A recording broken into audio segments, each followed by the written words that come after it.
নমস্কার বন্ধুরা, ভালো আছে সবাই। আজকে করবো দেখো 30 জনের ফ্রাইড রাইস।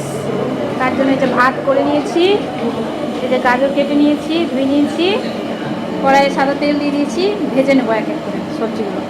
এই যে গাজরটা ছেড়ে দিয়েছি, গাজরটা ভেজে নিচ্ছি। গাজরটা ভাজা হয়ে গেছে, তুলে নিয়েছি। এবার এই যে বিনস কেটে ধুয়ে নিয়েছি,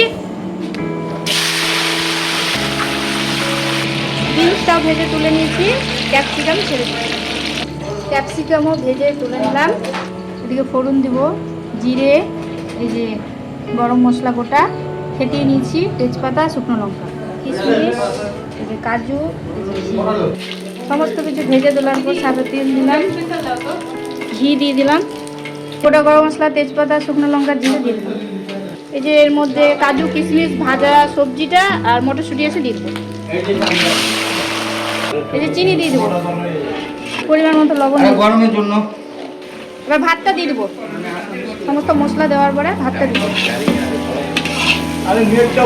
সমস্ত কিছু দেওয়া হয়ে গেছে, এটাকে ভালো করে